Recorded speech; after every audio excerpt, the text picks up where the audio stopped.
Nak berniaga makanan, apa yang perlu diketahui? Salam sejahtera kepada semua rakyat Malaysia yang ingin memulakan perniagaan atau industri makanan. Ramai yang ingin melibatkan diri dalam perniagaan, terutamanya dalam bidang makanan, dan ini adalah kerana mereka sedar bahawa perniagaan atau industri makanan merupakan satu bidang yang sentiasa berkembang dan menguntungkan dalam apa jua situasi. Mana-mana individu yang ingin melibatkan diri dalam perniagaan atau industri makanan adalah tertakluk kepada keperluan-keperluan yang sedia ada di bawah Akta Makanan 1983, Peraturan-Peraturan Makanan 1985 dan Peraturan-Peraturan Kebersihan Makanan 2009. Perkara-perkara asas yang perlu diketahui semasa memulakan perniagaan adalah seperti berikut. Pendaftaran permis. Semua permis makanan perlu berdaftar dengan Kementerian Kesihatan Malaysia dan pendaftaran ini boleh dibuat dengan mudah melalui laman web iaitu fsq.moh.gov.my tanpa sebarang bayaran. Terdapat 4 kategori permis makanan yang wajib berdaftar iaitu kilang makanan, catering, kedai makan, restoran dan gerai makanan dan juga food truck. Masih ramai lagi beranggapan bahawa orang ramai perlu mendapatkan lesen atau kelulusan daripada Kementerian Kesihatan Malaysia untuk berniaga di Malaysia.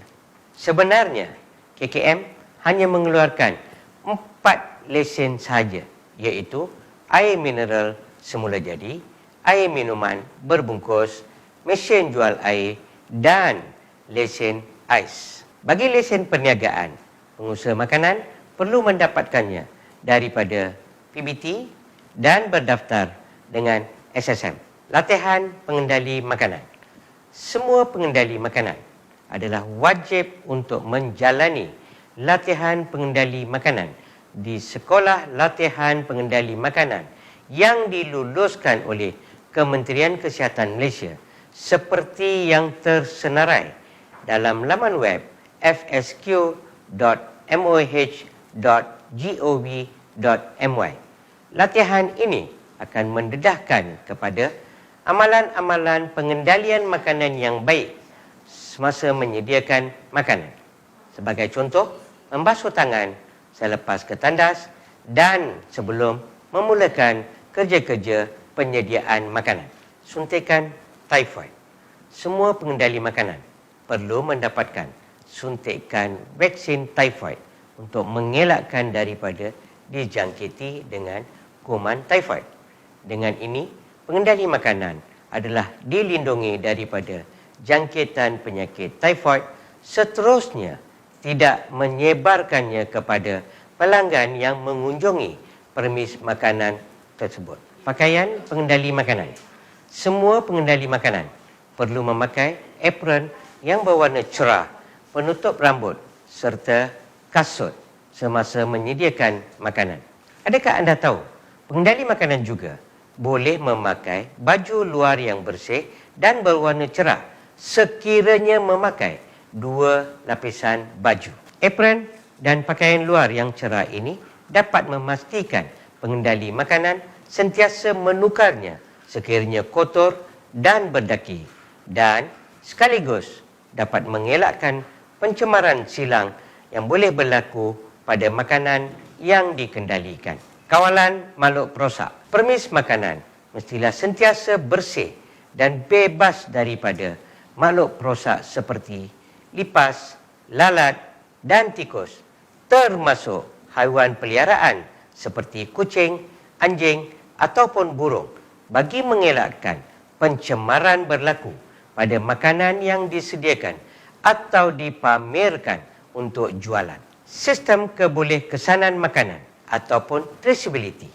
Setiap premis makanan mesti menyimpan rekod pembelian bahan mentah, sama ada bahan basah ataupun kering.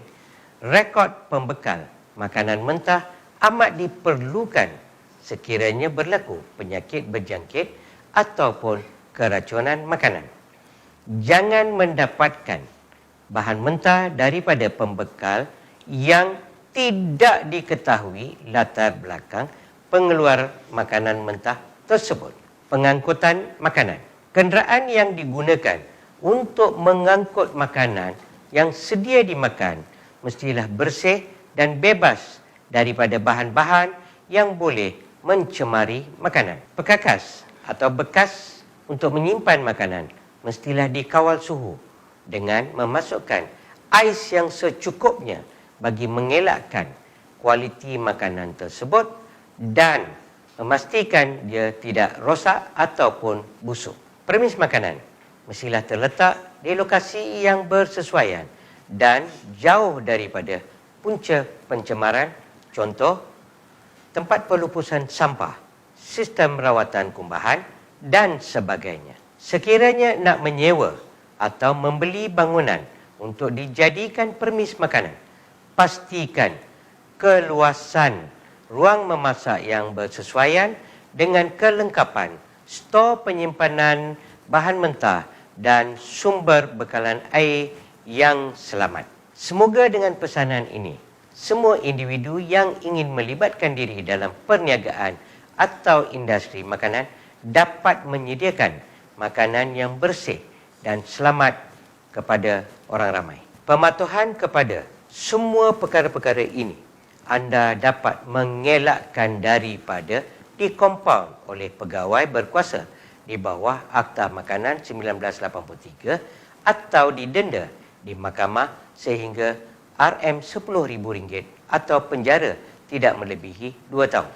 Untuk sebarang pertanyaan lanjut, anda boleh menghubungi Pejabat Kesihatan Daerah atau Jabatan Kesihatan Negeri yang berhampiran.